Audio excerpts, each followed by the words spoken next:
It's Monday, people. Wake up, wake up. Good morning. Wake up, wake up. What's popping? How you doing? Listen, this doesn't feel right. Where's my partners in crime? Peter, where you at? Hold on, we're missing somebody, Peter. Who we missing? Who we missing? Where is Fire Red? Red, where are you? How you doing? Oh, look, she's on mute. She muted herself and she's talking to it. Oh my God! You guys missed my yell. Here I am. There you go. I'm excited to see you guys. I'm sorry, I was muted. I'm so excited with your confetti that I didn't realize I was muted. Whatever. How was your guys' weekend? How was the weekend? Sunny. The weekend was sunny. It was very lovely. It was nice. I'm doing my backyard now. Doing my patio. I'm so excited to get it done. So there it was good. Go. That's really good. And what did you do, Peter? We got like a big chunk of the documentary, the last chunk of it getting filmed that we're filming.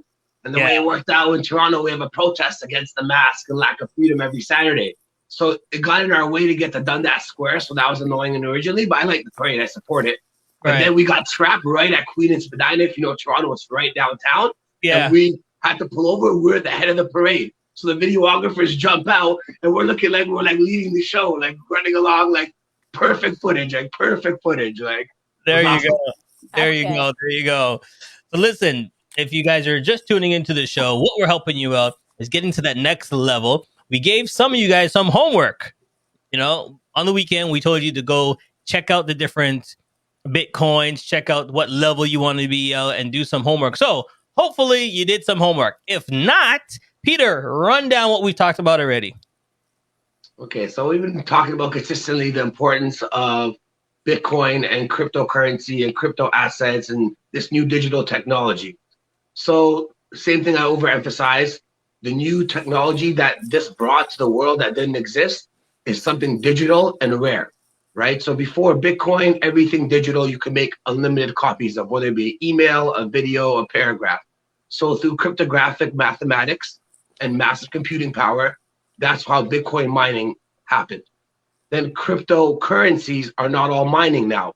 A big chunk are mining, some are a combination of mining and staking, and some are just staking, which is using a cryptographic computer system, not based on just the faster the computing power, the more likely, but you take a part of the asset or cryptocurrency, you take part of the cryptocurrency and you stake, meaning you lock it into the network.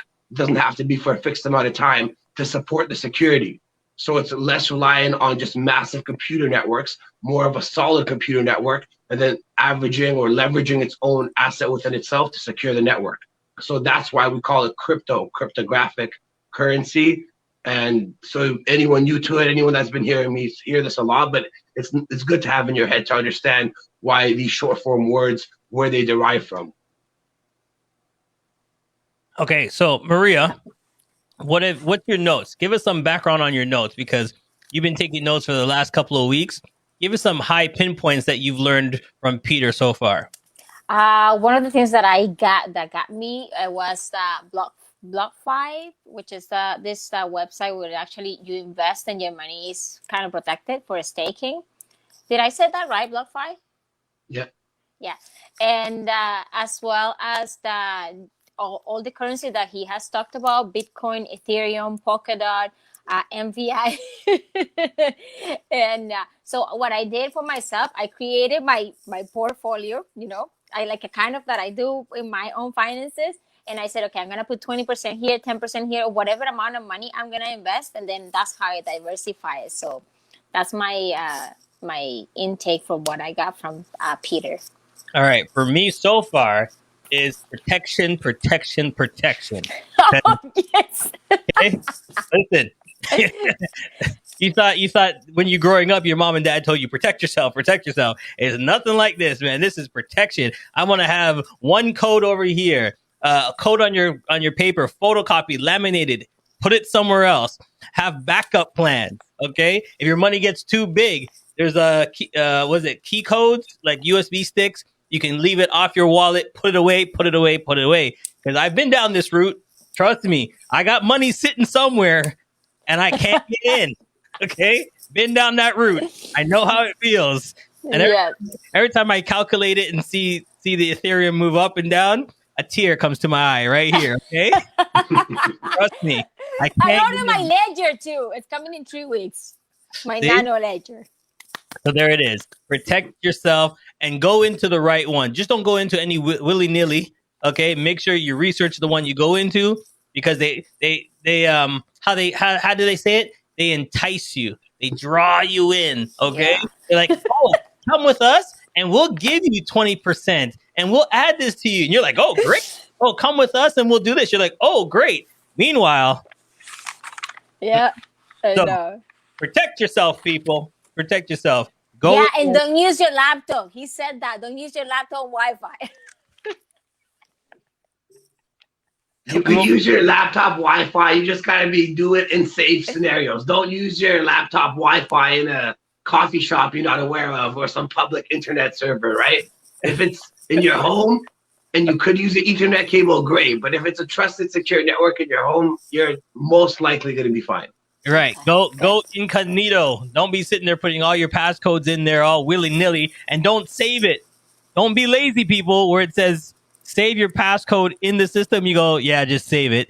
No. If you got some good hackers, they'll go in there and take your passcode. So like Peter said, laminate, okay? Big old laminate. Put it underneath your bed, underneath your pillow, okay? Hide it. All right. Want to put that out there. Let me just wipe away my tears. It's in here. Yeah, let me help you. It's in here somewhere. Trust me. I've been trying to get it out.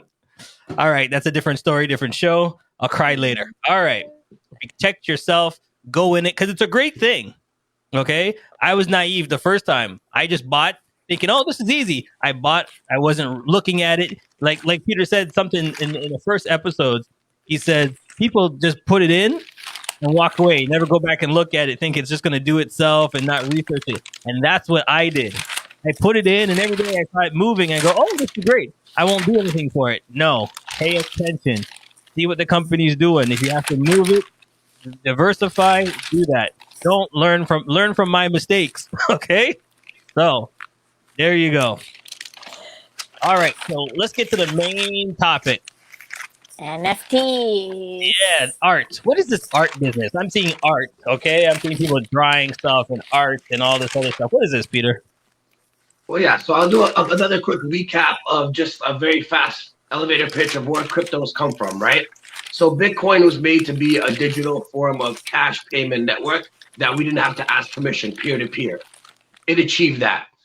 At some points, the network might be too expensive, but at the end of the day, it's definitely achieving that goal. So as the technology stopped growing, at first, there's just other people looking to compete within Bitcoin's realm of just being another digital asset. Back in those days, there was a platform called Dash. There was Litecoin, there was a fork of Bitcoin. These were all supposed to be competitive payment networks in the early days. Then as we advanced, people had ideas, grander ideas, what we could do with this technology, because people were encoding some kind of basic computer smart contracts in the Bitcoin code, even though it wasn't intended for that. So then we started saying, okay, what platforms can we build? What else can we build with this space? And the idea for smart contracts for the launch, I think the biggest concept originally was the decentralized autonomous organization, a DAO, like a self-running organization that could govern itself by votes and not having a central entity counting the votes or anything. It would just be a computer system. But very fast from that, it stemmed that the excitement went to ICOs, initial coin offerings, which would be equivalent to like an initial public offering in the stock market. So in early 2017, I would even say it started in 2016 fall. So around the time after Ethereum developed itself, after the DAO had its little hiccup and correction and Ethereum Classic emerged and everyone went back on the main Ethereum chain, you started having this ICO boom where people were promising that they were going to change the world through decentralized cabbing, decentralized electricity, decentralized storage. But at this point, it was just concepts. So people were building like really good investment decks and then had the right network to educate people of their idea. And they were getting massive sums of investments from Some cases, strangers all around the world. Some cases, it was more targeted. But that was the big craze in cryptocurrency and the whole Bitcoin space was ICOs. These are to change the world. Well, some of those are still here. They're great projects. A lot of those went the way of this doesn't make sense, right? So we always go through stages and new technologies, but we've seen kind of IPOs in the stock market a long time. ICOs were just our own variation of it that got too aggressively, too excited in the beginning stages. Then we started getting people were like, you know what, we're not just going to invest because you have a good pitch deck. Like, let's see what you actually build. So then the expectation got higher in the space, and you actually had to build platforms that already had, at the very least, had beta runnings and programmers that were known or could show on a hackathon their skills so that they would actually be taken seriously. So when there was network effect, there was coding, there was product, we started having decentralized finance. So these are getting loans against your cryptocurrency, having other platforms staking on your behalf. Things like almost everything that a banking system would offer you, we started offering in our space. And that was the huge craze in 2019 and 20. It was called decentralized finance, DeFi. We all always have slangs. So now to the topic where we're at right now is called NFTs, non-fungible tokens. This is the big craze of 2020, leading into currently right now, 2021. And it'll continue for the foreseeable future as a craze. And I believe it'll be just like the ICOs. The great ones will stay around. There's still ICOs to this day. It's a great concept. It's not going anywhere. But there is a lot of excitement and hype, and a lot of the platforms that are building NFTs, non-fungible tokens, or think of it as a one-of-one digital asset, or in some cases can be one of 1,000, one of 10. Once you get to like one of 1,000, it becomes more of a cryptocurrency with art attached. So people like to keep it limited as much as possible to one of one, or maybe different angles of the same image. So there might be 10 or 100, but they're all one of one in their own unicality. So it's a one of one digital asset is what an NFT is. But the most exciting thing about this, why I love it, is everything else in the crypto space has been already existed in the planet, right? So from digital rarity, we applied peer-to-peer finance, but we already had digital finance. The banking system is all digital right now. When we launched ICOs, awesome. An average kid that's 8 years old, 18, or someone that's 80 can launch a business and potentially get funded around the world if his concept is a good idea. Awesome, I love it. But these things existed through crowdfunding. Like, obviously, everything in our space is making it easier and easier and making it more accessible to the average person. So these crowdfunding ventures and these IPOs I talk about, yes, they're very limited, but they were around in the human psyche. This is something we were aware of already. So why I think there's an extra excitement about NFTs is we've never had digital art that's rare. We've never had applied, this is finally this digital rarity is being applied to something unique. Right now you can make digital images on the regular web, which are duplicatable, but there's nothing collectible, nothing rare. No one's going to pay a premium for those images. So now we're entering a place where you could create art and monetize it to be rare. And that way, even if you sell it the first time and it keeps getting sold afterwards, as long as it's verified through this cryptographic blockchain technology the right way, you could get a commission structure no matter how many times it gets sold. So as opposed to an artist right now, whether it be alive, dead, whether his family gets a commission or he gets to keep it, once it's sold once, that's it. The artist never gets paid again. So not just art, it applies to music, any form of art representation, right? So now same thing. Someone makes an album, signs a deal, they sign away their rights. But now they can launch it on a platform where every time it gets bought and traded, I guess applies more to art when it comes to down the level, but it's actually really cool that the artist will continually get paid. Might be fractions and percentile less as it keeps switching hands, but the fact that the artist could keep maximizing gains is awesome. All right, so let me clarify. What type of art? Is it any type? Is it specific to one platform? You know, I mean, is it graffiti art, singing, down anything? So yeah, so it's literally anything, but I'm going to explain to what makes it special and not special, just like my opinion and like a little bit of common sense, right? So for example, if you've been in any major city outside of like a stadium or just walking down the main streets, there'll be artists that'll be selling photos of famous musicians, selling photos of famous celebrities, of iconic figures, you know, whatever the case may be. And that artist might have even drawn it by hand. He might have had just a picture of it. That still has a value, right? It's an art form. It's nice. So right now is what's happening. Anyone create an NFT. Someone could create an NFT of you, Charles, of Gandhi, of anyone they feel like, right? But it's just like that person on the street. How much value is going to get? What makes him special? Is he a famous artist? Does he have a network effect? If he's just someone that just took, anyone can do that. Just like we talked about the ICOs, anyone can start a coin. It's a matter of copy pasting a computer code. Anyone can learn to draw basic images. And some of the ones that sold for the most in the early days had nothing to do with the art form being intricate. What makes it special is the difference between the guy selling you a Michael Jordan picture on the street and Michael Jordan saying, you know what? I'm putting my name that this picture is authenticized by me.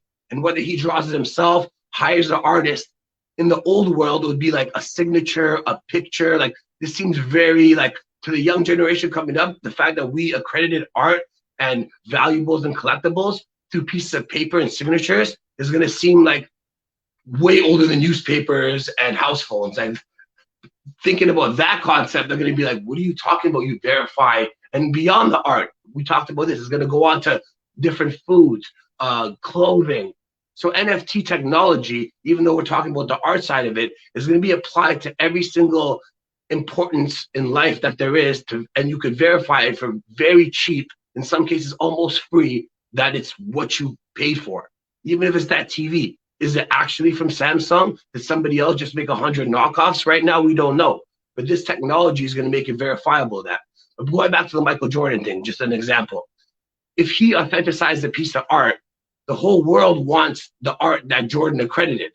If I draw a picture of Jordan and put it on a platform, like, hey, I'm selling a Michael Jordan, how much traction is that going to get? So understanding it's not the actual necessarily art form, just like a famous artist, someone could have like almost a dot in a gallery, and to somebody that's worth $100 million. Is it really about the dot? What they'll tell you, it's about the artist worked. I've studied art a little bit, worked decades or whatever the case, years to get to the point to be able to understand him and what this dot is, and it's actually not just a dot. To someone that's naive is looking, thinking, oh, that's just a dot or a few lines, right? Same with this. Someone who's been an artist, right? Sorry. And someone who's been in the space, that's what creates value. The network they have, and then that network creates the marketing built into it to create the demand. Right, because each artist has its own brushstroke. Yeah. So people would know by looking at that artist. They go, oh, that's so-and-so. And how do you know? By his brushstroke, by his color scheme, the size of his paintings, some artists always draw trees. So every time you see a painting, that's the only thing he draws is trees. And he has a style for that. So here's the question for you. When you do this, do you have to draw, like, say this is one tree out of 10 to give it the value? Because like you said, remember, there's only 1 of 6 and 8 of 12. And does it have to be like that, or can you be just one? Yeah, most of the time it is just one. But remember, it's just like an artist. He can make a picture of a tree, right? And it's 1 of 1. And he can make another one that looks almost the same. And you could argue that's the same, but that's still one of 2, but different. So NFT, no one's stopping anyone from making more copies of the NFT, but it's authenticizing it that makes it more special. Where it came from, the original starting point, is what makes it have value. For example, here's a perfect example. Top Shots, which is the most famous trending NFTs that people who are buying it don't even know that they're using blockchain technology or cryptographic technology. To them, it's just NBA's advertising these digital moments, right? So some more basic, like a shot, like a 3-point shot, they might very likely just sell 1 of 1 and no need for anything else. But let's say it's a game-winning 3-point shot. They're going to sell like literally, like in some cases I've seen 1,000 different angles, but every angle is unique and edited and clipped differently, verified by the NBA. Now you have 1 of 1,000 of this 3-pointer moment of whatever, a game's like that bounce that had Kawhi Leonard. Like they can make an NFT of that, right? And you could have 1 of 1,000 unique moments that you own forever.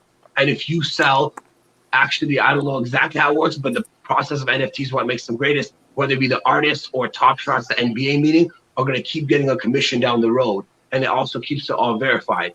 So, for example, I know that some LeBron James dunks, they'll do like many angles from like, for sure, like dozens, hundreds in some cases. So it just depends on the moment and what makes sense, right?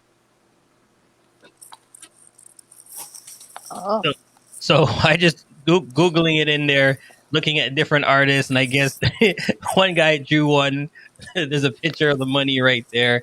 So, there's different art. You can go online and take a look, and it's all about what they see, what you look at. It's pretty cool, actually. Something I find this part of it very cool, because now we're changing the way we look at art, the way we change and we look at different things. Because, like you said, if back in the day, if you got an autograph for Michael Jordan, he signed your shoe, okay? That shoe would gain so much value. And the thing about it is, the longer you have the shoe on the shelf, the more value. The more value. So some people have some things that they've had in their house for years, and they're never giving it up, because the more age it does, the more value. So it's amazing to see how this thing is changing. And like you said, the new generation, and I'll show them, hey, I got this signed autograph. They're going to be like, okay. You're like, yeah, it's signed. Okay. They go, look at this. Look what I got. So it is amazing how things are changing. And space, right? Everything that we have that's material, it takes a space. Now everything is in the cloud. Everything is digital. So it's like, yeah. So are you going to go on a commercial, so I can ask a question? Go ahead. Ask your question first. Now, when it comes we're going to go to commercial. We'll be right back. No, I'm just joking. Go ahead. Whatever. Okay, now you talked about NFT being through MVI index, right? Mm-hmm. Now, when it comes to this MVI particular token, it's a token, right? MVI? It's a token, and it's a token that's based on the index funds of other tokens. So in itself, yes, it's its own individual crypto token or cryptocurrency, but it consists of a fund of a bunch of different blockchains that are doing NFT plays, and I think they're doing art as well. You could research it yourself a little deeper. That was my question. Like, how do I know what arts are connected to this MVI token? So I guess you just do the research on the team, and if you trust the team, I don't think you gotta like second guess every decision they make, right? Just like if you do anything else in life, you give your financial consultant the ropes to do the investments, you're not micromanaging them, right? Same with this. I feel like if you trust the team and you trust that NFTs are a big play, have faith or check up on them every few months or weeks or whatever to make sure the team's still there, they're still being active. But I wouldn't over analyze their detailed decisions, as opposed to just making sure you trust the organization, the team, and the token security. Well, that's the main thing. You have to trust them, so you're not be doing, did you trade it net? Okay, bye. How about today? Did you do anything? No, bye. Okay. How's my stock looking? You're good? No, okay, bye. Like, you gotta you gotta just keep do your due diligence, but let them breathe, because you trust them. You know what I mean? You have to trust the person that you're working with and say, listen, I trust Peter. Peter's got it. All right, Peter, I'll call you every Wednesday at 5 and just check in and see what's going on, and you know what I mean? Oh, hey. He will kick you out. Listen, Peter and I are still waiting for our dinner from you, okay? So you stay. We're still locked down. What do you want to do? They're still locked down, because I'm gonna expect you guys to take me for dinner. I'm the only woman here. You see what you said? We're on lockdown. It's called the new generation, Peter. Tell her it's called Uber Eats, okay? You can send us the food. Remember, we're moving into the new direction. The new economy, yes. Everything is on the phone. You don't even have to take someone out for dinner anymore. You can stay at her house, you stay at your house, and then you just Zoom each other and say, "Did you get the food? Okay, let's have dinner." Okay, right. It's the new generation. Listen, stay tuned. We're gonna go commercial. I want to see if I can get some food out of Maria. We'll be right back. Immigrant Women in Business, IWB, is a non-profit organization bringing together women from over 50 different countries around the globe. These women have now made Canada their home and share a common goal of providing value to their new sisters. Our motto of "We are stronger together" resonates with all members, and with a diverse membership of business leaders, entrepreneurs and community builders, our goal is to make Canada better and provide guidance and leadership to those that follow. CMJ Entertainment is a one-stop shop. CMJ Entertainment helps people do any type of events, and it's a marketing tool as well. So we'll cover everything from start to finish. If it's a wedding, we'll make sure your wedding is over the top. And if it's an event, we make sure that everybody gets information at the end of the day. Give us a call at 416-414-8964 or online, go to cmjent.com. Yes, we are back live, and you see, that's what I'm talking about. We have our followers, our listeners that are always down with the cause. We'd like to thank them so much for following us, for joining us. And look, like she said, look, Maria. See? Yes.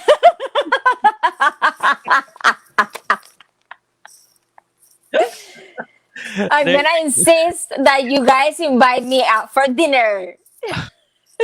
How did it get switched from her getting us now because she knows about Uber Eats now? We have to give it to her. How does that work, Peter? I don't know how that works.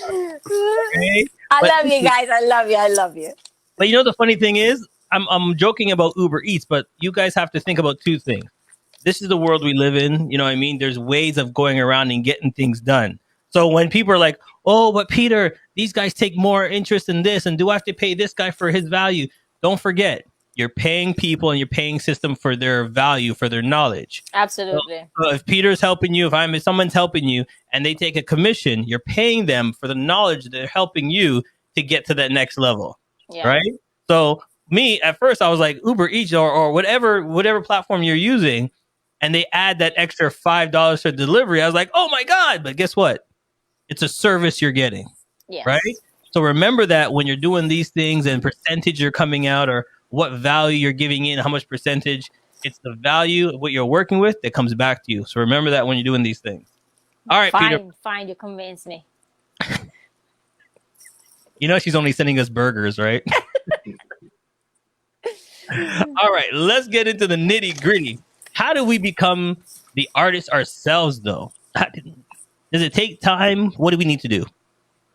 So there's lots of platforms you could just research and get educated on. If you're new to crypto, like I always recommend, start with Bitcoin, start with learning how to use Ethereum and some of the bigger projects. Not about investing necessarily, just learn how to use the interfaces, sending a few dollars there. It might take you a couple $100s because of all the transaction fees to learn all these mistakes, but it's getting comfortable with the technology. And when you have a base of knowing how one operates, how another operates, now you choose as an artist, where am I comfortable dropping my art? Whether that art be music, whether that art be some form of digital film image, whether that art be just a still image, like on a digital canvas, whether that art could be something we haven't even thought of, right? So there's already tons of platforms that make it easy for you to integrate. Obviously, like you said, they're taking some kind of commission for providing you the service of not you having a coder or copy pasting a code and adding things to yourself that could get very complicated and launching it yourself on a blockchain, and that costs fees anyway. So they're providing you like a custodian service where they're saying, here, it's almost as easy as uploading on Twitter or YouTube or things of that nature, where they go, hey, just upload your music, your art, whatever the case may be, and then we'll make it into NFT for you and we'll launch it.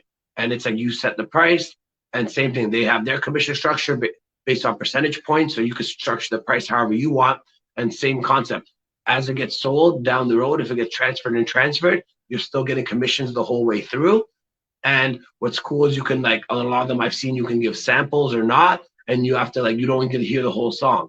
So if somebody gets a snippet, like, oh, that's cool, and it's like the guy's charging $2 and you're supporting an artist, whether it be locally, international, but you're supporting a smaller coming up artist, and that $2 compounded over his song's career, over like hundreds of songs, can be life-changing income in some places of the world, right? So now you as an individual, just by choosing, instead of buying off iTunes, you're buying it off a platform where you like the music as well, or even background music for people that need like B-level footage for films, this and that. Instead of just going to these big conglomerate corporations that are offering you these packages, now you can go shop around the world and have an individual band, artist, anything of that nature. And in most cases, it'll probably be even less expensive, because think about how much great musicians around the world are trapped right now, but they probably have access to internet. If you're in a poor part of a Caribbean island, if you're in a poor part of Africa, Asia, well, there's poor parts everywhere, but especially the ones that are living in third world conditions. Now you could literally have access to a phone for a few hours a week, and that could be your time to do your concert and put it all in NFTs. So it's not even that you have to have a cell phone, like a whole village. You could have a whole town of musicians, and they could operate on schedules with just a phone, 4 hours, 24 hours a day. You're on the phone for like literally. So if a whole village contributes to one phone and there's somewhere where there's Wi-Fi, you can start developing some form of expression in the world with just that. And that is very freeing, in my opinion. All right. So let me ask you this one question real quick. So it's one art. You set the price that is bought multiple times. I think you set the first one, and then once you sell it, it's not yours anymore, right? So they could put the price higher or lower, I'm pretty sure in most cases. If not, this will definitely be developed in.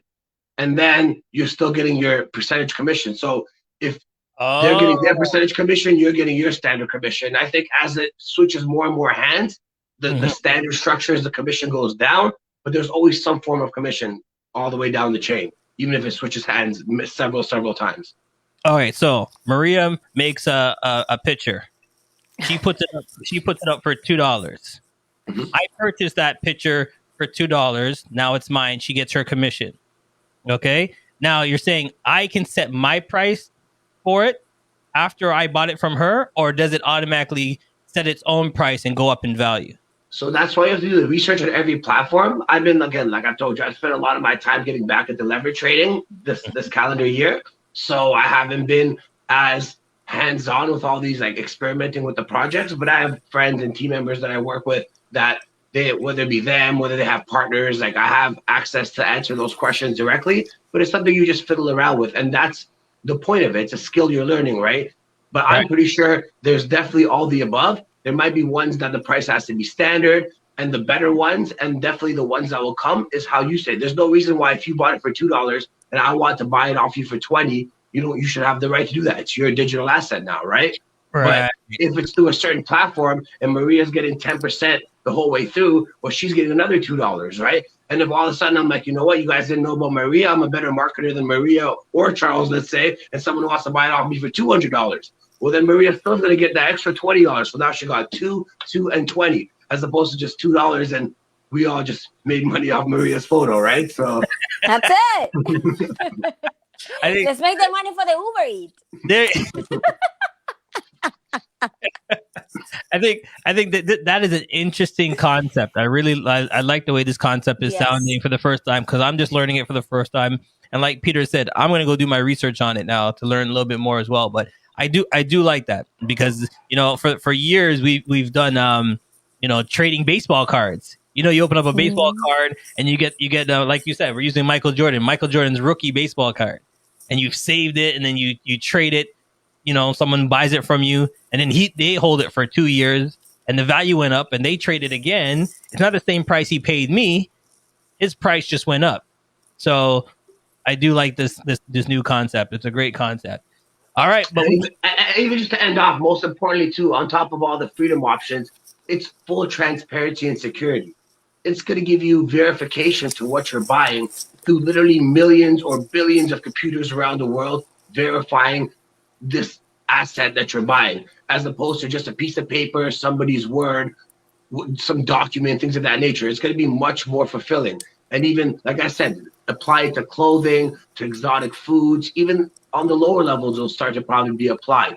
But when it comes to individual items, you might even get like custom NFTs that come complimentary if you buy, let's say, like a designer belt or a designer clothing. Like, they're going to start getting creative with things of that nature. And then now, yes, you have the physical, but forever you have this little digital representation of what you bought for this premium. And maybe all of a sudden one day, don't be surprised if we're all accessible avatar life, and that your designer avatar clothes cost more than your physical designer clothes. Prediction. Yeah, no, sure. And those will be NFTs. Those designer clothes in your avatar, your Versace suit in your avatar, will be more expensive than your real Versace suit. But remember, you'll have the basic suit you can wear for free or like very cheap. But if you want to have that designer, it's going to be an NFT. And this is where we're heading, to a whole different paradigm shift. Now, I get what you're saying, because if I want my avatar to look different this week, I can't just put any regular pants on him. You know what I mean? It's got to be Versace and Gucci. But to do that, I gotta pay these little avatars to put clothes on my little guy. Like it's it's going to the next level. Yes. So definitely like that. Well, we can't go to the next level without thanking one person. Our sponsor. Let's give him a big round of applause. So we definitely like to thank our sponsor, 647 866 6969. That's 647 866 6969. Thank you so much for always sponsoring this great show. And thank you, Peter, for always coming on with the knowledge. And what I do love how you're teaching us, Peter, is giving us the backstory so we can understand how it's come about and how it's moving forward. I really appreciate how you're taking the time to teach us that, because I got it. I understand it fully. It's Maria I'm worried about. You know what I mean? It's not Thank you. me, it's Maria I'm worrying about. Maria listens, but I'm very creative. I cannot hold it. So I go and make things up and make myself into mess. That's how I learn. I'm sorry. All right, people, that is our show. But if you want more information and you want to get a hold of Peter, get a hold of Peter and go to his website. Send him an email or just give him a call. I'll call him. Call him. Say, Peter. You know that we're aging ourselves, right? Both of you guys did that. I did that on the podcast the other day. You know that young people don't do this anymore. They do this. So you're putting yourself in a different generation. Because you do this to a young generation. Z, like, what are you doing? This is their phones now. Free tidbit. Age yourself down. You know? He's calling us old. Whatever. I did it yesterday. But if you want to get with the times and you're a young person, be like, hey. Listen. I don't care what generation it is. Tell me something. What in God's name is this? What the hizzy is this? It's your cell phone. Grab a phone. They're flat. Nobody has a dial and a thing. You're thinking about the older history, the dial with the thing. You picked it up, and that's why it's like this. Now it's a flat device. Exactly. I gotta hold it. That's exactly.